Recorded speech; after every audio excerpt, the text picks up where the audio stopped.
What up, gamers? I'm Jason, and today on Dice & Dragons we are going to be unboxing Call to Adventure Epic Origins. Now this is the deluxe edition of the game. We got all the extras and bells and whistles for this one. It is published by Brotherwise Games and designed by Chris and Johnny O'Neill. Now in this game it is much similar to the original Call to Adventure. It is a game for 1 to 4 players, but this time you're going to be cooperating against the adversary. And in that aspect, it's going to be a little similar to Legendary and other cooperative games like that, where you will be working together, but there will still only be one hero that is crowned the mightiest, as you will defeat the adversary multiple times and different adversaries as you're going to be going through a campaign mode that is available in the game as well. Now you can still play it as one-off adventures, so you do have both options. For those of you that are new to Call to Adventure, what you will be doing is you gain an origin. In the case of Epic Origins, you have a class and a destiny. You're then going to be acquiring cards from different acts. You'll be casting some runes, trying to meet the results or having the requirements to gain different traits. And you're going to be building up your character, so on and so forth, trying to score the most points while fighting against the adversary. And then at the end of the game, you will tell the story of your hero using the cards that you acquired. So maybe at one point you took a trip down a dark cave and discovered a den of bandits and defeated them. Maybe you got into a brawl when you were younger. So all sorts of things like that will be occurring to your character. In the case of Epic Origins, you also get the brand new heritage cards, which are going to tell you what race you are and give you some new abilities. Throughout the game, you'll be able to acquire experience, which you can spend to do certain things or just keep for points at the end of the game. And you're going to have different feat cards, hero and anti-hero cards, with depending on your alignment, if you're aligned to the light or the dark, that you'll be able to use. Now, I think I've talked enough about the game. Let's take a look at what's in the box. Now we're going to take a look at what's in the box for Call to Adventure Epic Origins. Now, I've eagerly been awaiting getting this, so I really wanted to unbox it. I do love the storybook style boxes. Love what we see in here with the runes, the origins, the hero and anti-hero cards. It's pretty cool. Now we've got these campaign mode cards, and they're all in different chapters. So we're not going to be opening any of these up. Well, you know what? In retrospect, let's take a quick look at chapter 1, because I don't think there's going to be too many spoilers. So I just want to give us an idea as to what's in there. So it looks like we get a couple new cards and then some rules. So we're going to leave it really just at that quick sneak peek, because I really don't want to spoil the campaign for anyone. Now we do get the new rule book, and this feels thicker than the other Call to Adventure rule books. Looks very nice. Very similar, but they have definitely updated the layout, talking about how to prepare the adversary, which is important since you're playing Epic Origins. You've got the new card types with the heritage cards, which are discussed here. Actions you can take during your turn.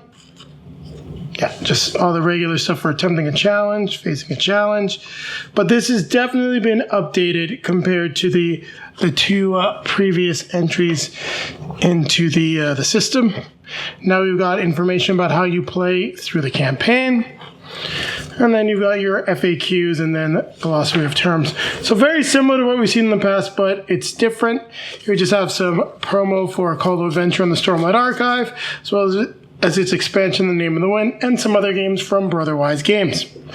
Now here we have the player boards, and I wasn't a fan of how these felt in Stormlight Archive. They do feel a bit better here. I still much prefer the cardboard boards, but I get why they've gone with these boards instead of the cardboard ones. I might laminate them like I did the other ones in Stormlight Archive. I haven't quite decided yet. So let's take a look at what we've got here. So we do get another set of runes. We've got, of course, the dark runes, which can give you lots of successes or guarantee a success, but they do carry a heavy cost, so they're only dual-sided. And now I'm drawing a blank on what each of the runes are for. You see some of them got mixed together here. So I'm just trying to go ahead and separate them. You also have your, your 3 standard runes as well. But as you can see, they all are double-sided. And these ones with the 3 dots on them, which is the 3rd rune that you'll gain of the specific types, they have a special ability on the back. So you're either going to be getting that double the resource, or you'll be getting, an anti-hero card, a hero card, an experience point. You may be getting a hero or an anti-hero card. So there's a few different things that you're going to get. Remember that this is dexterity. I believe we've got wisdom, strength. So they're all little just mixed up right now. I believe this is strength. We've got constitution, charisma, I believe. Yeah, sorry, the constitution is the red and strength is that one. Then we've got just the light and dark markers for your hero boards. They're going to be using the track on the track over there. So once again, high quality storage. And I really like what we get. So I'm just going to set that aside. Take a look at what we've got over here. We just have the score sheet.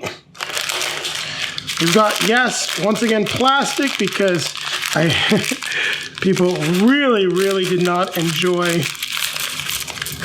the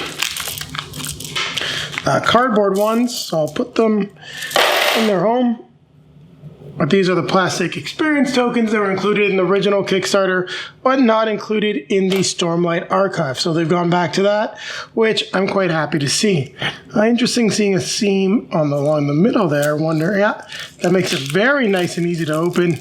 We have the new hero and anti-hero cards. We also get some of the new challenge cards. And we'll take a look at what we've got here. So we've got these challenging cards. The Booby Trap. Reveal this as a hero attempts a challenge. It has +2 unless hero discards a hero or anti-hero card. Wandering Monster. Love that it's a gelatinous cube. Intense Effort. So anti-hero card. Play this as a hero attempts a challenge. After the runes have been cast, choose one of these types of runes. You can flip it over. So anti-hero cards are more like take that mechanics that will come into play when you're playing that competitive game. Now, you get the Selfless Act. You get to gain light or give another hero an experience point. They gain 2 light. Choose a hero who faces challenges turn. They gain light or experience. Now, you may wonder why you want to play a card like that. Well, you're going to gain some hero points at the end of the game for doing it. So you get an idea as to what the cards are. So if you attempt the light path this turn, so going to the good side, you may gain light and gain a hero card. That's an anti-hero card, which is pretty new. So lots of cool stuff in here. And so far, I like what I see. Take a look at what we've got here. We've got some Age of Darkness. So I don't think that's where we should be starting. Here are the origin cards. So we'll start here. So you can just see the different backs. So these are the origins.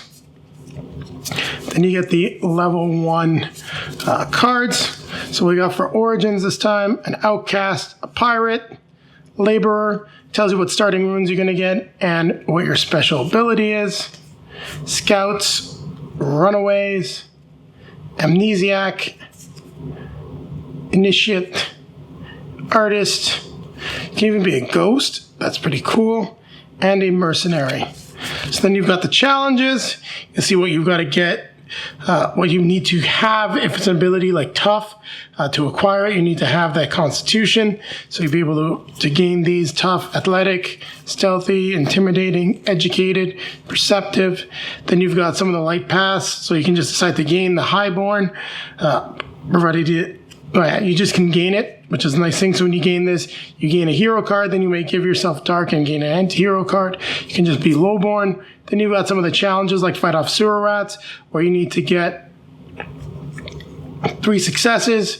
You can use the strength and dexterity, and then you got to pass this in order to gain the trait, which will give you a strength. You can also try doing the other side of it, which is pursuing a criminal, which will give you a different trait, but it's +1 difficulty, so it's a little harder.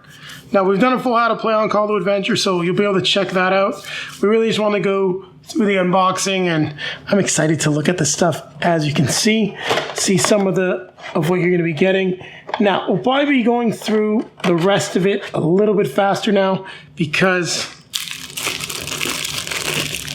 we're looking at just, like some new stuff, but you've seen a little bit what you already have. So an Eldritch Knight, when you gain this, if you played at least 2 hero cards this game, gain 2 experience, and maybe you turn one to your hand. That's pretty cool. You can become a lore master.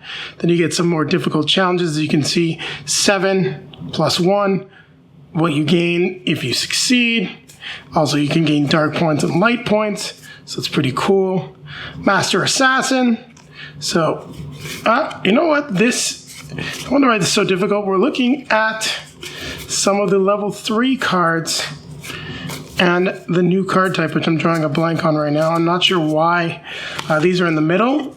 Typically, it goes like 1, 2, 3, so it's just a storage decision. So that's why you have some of these epic origins that you can gain for the end of the game.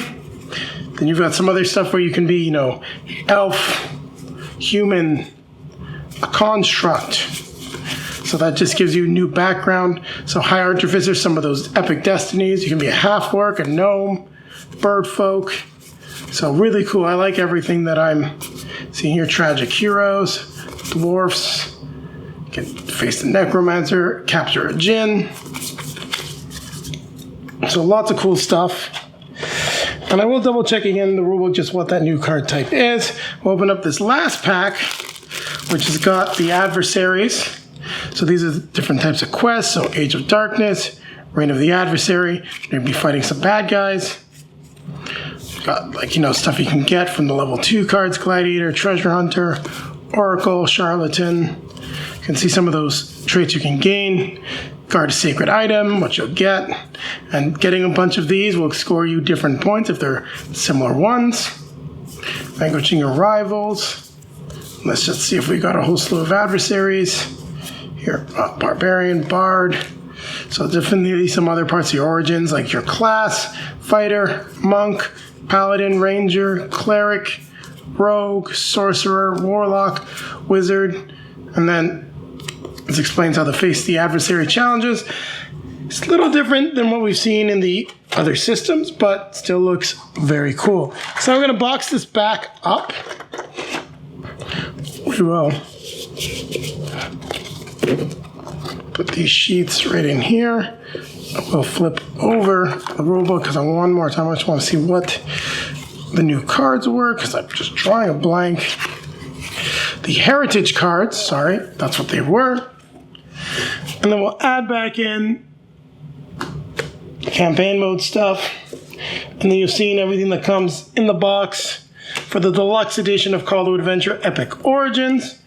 Now, we're going to be taking a look at some of the other stuff that we got with the game. So we did get a deluxe box for the original Call to Adventure, which we'll use to showcase the insert, as well as some of the card sleeves and the playmat. So keep it right here. I'll be back in a flash. So we're going to take a look at the deluxe box for Call to Adventure. Now this is to match the deluxe boxes that are available for the Stormlight Archive. And as you saw with the Epic Origins box, so it just says Call to Adventure on the back. You got the symbol for the feats, the hero and anti-hero symbol. And inside here currently, I have already built the folded space insert that you're able to get. So inside the box here, you can see just all of the different traits, strength, dexterity, constitution, intelligence, wisdom, charisma. Then you've got the symbols you can collect: divinity, justice, nature, arcana, royalty, and villainy. I always forgot what those symbols mean. Then you got the virtue and corruption. So you can see you got the full colored insert here, and it's assembled for different pieces. There's nothing on the back. So this one here is for level 2 cards. Not their level 2 cards. These are for your different origins. Destiny, and I'm forgetting what the middle one is called right now, but you'll lift all this stuff up. Here you've got space for your hero cards, anti-hero cards, the adversary cards. space just for your score sheet. That's what this one's for. Here we've got the experience tokens. Here you've got level 1, 2, and 3 cards. We're just going to take all of these out at once. We've got the bottom with these trays that are specifically for your runes. So some people do have an extra set of runes. There is a tray for those. This is just a filler spacer tray. And then here you've got some extra room just for some other cards if there's like overflow and things like that. So as you can see right here, if you're sleeving the cards, you may actually need to put some stuff in these spaces. So wanted to just showcase what we got here with this insert. I'll probably be using this insert in the Epic Origins box, taking the one from Epic Origins and putting it in here, as I do currently have the original Call to Adventure all boxed up with the Name of the Wind expansion. So just going to be trying to figure out the best way to make use of the space and which expansion will work best with this insert. And as there are no expansions currently, I do think Epic Origins will probably fit just a bit better. But it's a very nice insert. I like it. This was my first folded space insert. Very easy to assemble, and you get to see what it looks like in one of these storybook boxes. So there you have it. We've looked at the Deluxe Call to Adventure box. We're now going to take a look at some of the other extras we got, and then I'll be coming back at you with a quick outro. So we're going to take a look at some of the extras and promos that we got with our Epic Pledge for Call to Adventure Epic Origins. So we did end up buying the card sleeves. So as you can see, they're custom sleeves for all of the different card types. We also ended up with this pack here that has some sleeves for the Adversary cards, some generic sleeves as well. Then there's also sleeves, as you can see here with the new symbol, for the Heritage cards. Now, these were available by popular demand. These are, the plastic tokens, and I got these specifically to be able to upgrade the cardboard tokens that are in the Stormlight Archive. One of the things I despise the most about that game.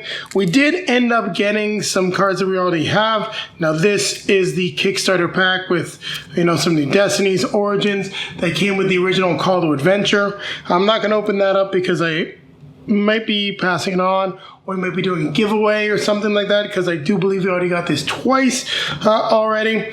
Here we've got the Elemental, which is a new Heritage type. So because we got the Epic Origins, this was one of the promo cards that we did get. We also have this nice Heed the Call, which is a new hero card. And I believe these two came together. As you notice, they're separate. And then we've got this pack here, which is Necessary Evil. And this is some hero and anti-hero cards that we got with another promo pack. Now I do believe I've seen these before and that I have them. I think it came with a pre-order of Name of the Wind. I can't quite remember, or on that Kickstarter. It's been a little while since that stuff originally came out.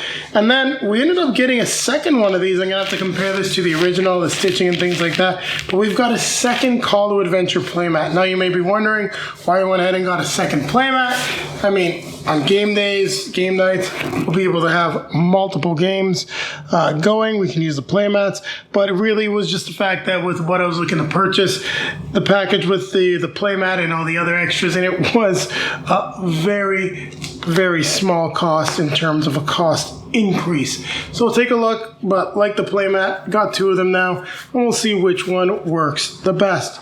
So there you have it. You've now seen all of the stuff that we got with our nice big epic pledge for Call to Adventure Epic Origins.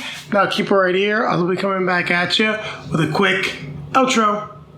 Thank you very much for watching, everyone. If you like what you saw, don't forget to click that like button, comment, subscribe, hit the notification bell so that YouTube will let you know when our next video is released. Also, down below in the video description, you'll find links to all of our social media feeds: Facebook, Twitter, Instagram. If you'd like to see pictures of Julie and I playing Call to Adventure or Call to Adventure the Stormlight Archive, there are plenty already on the feeds. There'll be a lot from Epic Origins when we get this to the table, which should be in the near future if everything goes according to plan. but who knows? It's life. It doesn't always happen that way. Also down there is a link to multizone.ca, so if you're looking to pick up a copy of Call to Adventure, make sure you click that link. You'll get 10% off your next purchase, and it's a great way to support the channel, as a portion of that purchase is returned to us. And then popping up in front of us are going to be links to some of our previously released videos. Over here will be our most recent release, and over here it's going to take you back to our review on how to play of the original Call to Adventure. With that being said, don't forget, keep playing games.